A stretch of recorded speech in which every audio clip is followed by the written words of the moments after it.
Hi everyone, kumusta?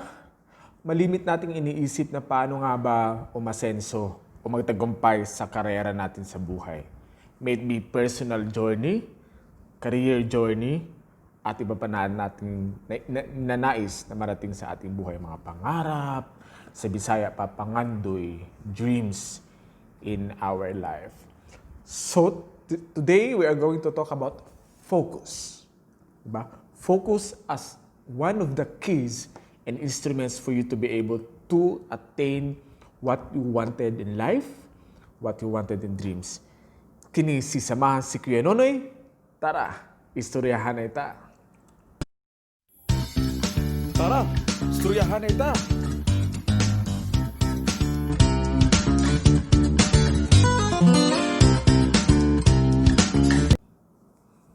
Speaking of focus, gaano ka ba ka-focus para ma-achieve mo ang iyong pangarap sa buhay? Or, ano na ba ang ginawa mo para makapag-focus ka at para tingnan mo talaga kung ano ang gusto mong gawin? Ituturo natin ngayong araw na ito ang mga tools and practical steps sa pag-focus sa iyong karera. Drumroll, okay.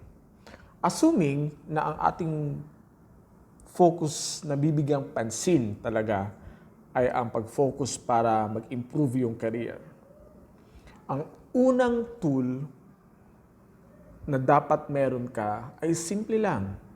Ang tawag natin doon ay to-do checklist. 'Di ba? Kung meron kang gustong ma-achieve ngayong araw, very, very simple.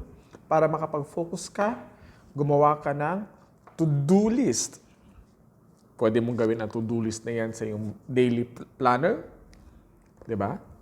Merong mga kalendaryo sa iyong daily planner. Yan. At gumawa ka ng iyong to-do list. Meron din sa mga app sa inyong mga cellphone, gumawa ka ng to-do list. Pero, malimit, yung to-do list ngayon ay puro mga task na kailangan nating tapusin sa araw-araw. Ang tanong, kasama ba sa to-do list na yon ang mga steps sa iyo pang bigger vision in life? Ayan.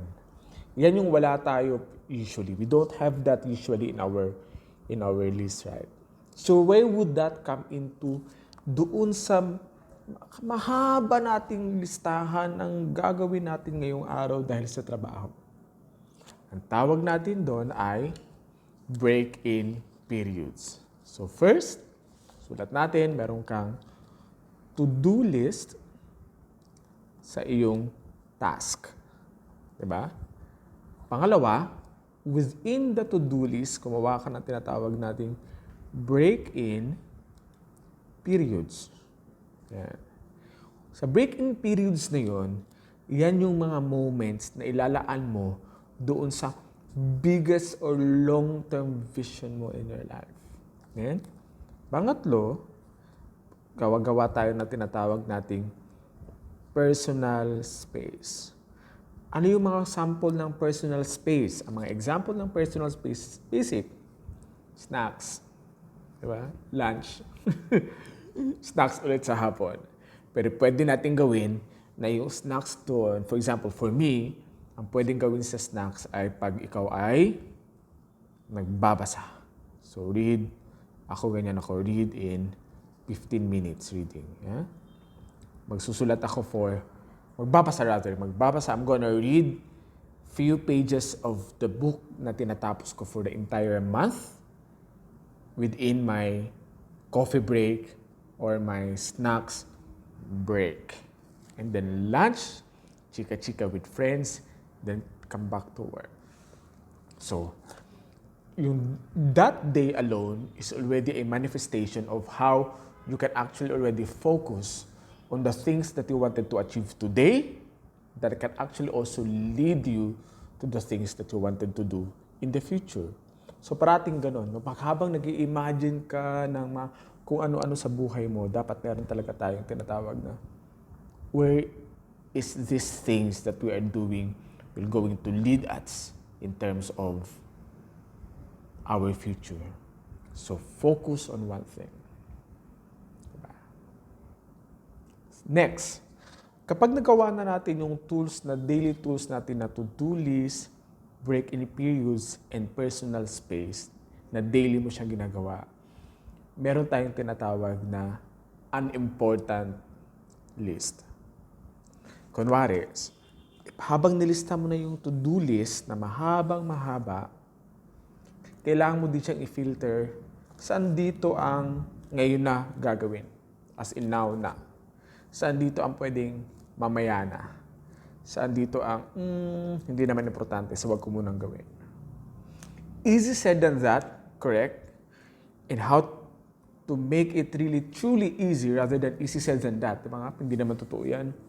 You need your stakeholders, yung mga kasama mo sa bahay, sa opisina, to agree which on your list would really have to be prioritized so that they know it, plus so that they can also be able to contribute you to attain what you wanted to achieve on that day. Diba? At napapansin mo, the more we practice that way on simple things like mamamalingki na ba ako o mamaya na? Isasama ko ba ito sa listahan o hindi? Tatapusin ko ba itong report na ito or later na? As simple as conversing these matters doon sa mga kasama natin sa bahay, sa opisina, sa kaklase natin, sa ating guro, will going to help us attain our goals. So parating importante yung ating mga tinatawag nating stakeholders, colleagues, friends, etc. And that's once we already agree with them, makaka-move on na tayo. Then let's move a little bit back na nakalimutan natin sabihin. Pag-usapan muna natin din pala today kung paano naman yung timing ng iyong to-do list for today. Sa akin, na depending din sa inyo, my day starts with simple drinking of my coffee twice. Once sa aking apartment o sa bahay. Then twice immediately pag dumating na ako sa opisina. And then I open my laptop and my notebook. Immediately make muna a to-do list without yet answering emails. Huwag ka muna sumagot ng mga emails, ng mga text, etc. Okay? Ang exemption to the rule lang na dapat sagutin na text message for the morning or call for the morning is yung pinaka-boss. The rest, para hindi ka mawala sa iyong focus and control on what you wanted to do for the day, to-do listing muna. After to-do listing, hanapin mo yung mga pwede mong kausapin for prioritization naman and discussions of what things to be done the most. Pag hindi naman kailangan, balik ka lang sa to-do list mo. Okay? Tanong, what if kung may mag-pop up na email and the email, for example, or the call is kind of like a little urgent? Uunahin mo ba yun o mag-stick ka talaga sa to-do list mo? The answer is it depends with you. Kaya ang kailangan mong gawin always, kapag meron ka ng to-do list, is to go back to where you are accountable. Diba? Kunwari ako, I'm accountable for office administration because I'm an admin operations officer sa office. If it has something to do with program terms of reference, dahil hindi naman ako accountable doon, I can set it aside and maybe later, do it later within the day. I'll have to focus on things that I am directly accountable and responsible for actions. Diba? Meron tayong tinatawag na RASI approach sa planning process. Uusapan natin yan next time. Ano ba yung tinatawag na RASI? How do we look at who's responsible, accountable, and who gonna be consulted and informed in all of our decisions na gagawin natin to be successful. So that's the topic for today. Our topic on understanding the need to focus every day by our simple to-do list, break-in periods, and personal space. And of course, very, very important, to manage your mental health for the day by doing at least 10 to 15 minutes of quiet time on your own. For me, it's very, very effective. Sa kagaya ko ng maingay and very, very talkative in the office, it really helps me a lot when I have my moment of silence and peace. I just listen to Spotify or any music that calms me down, and then that's it.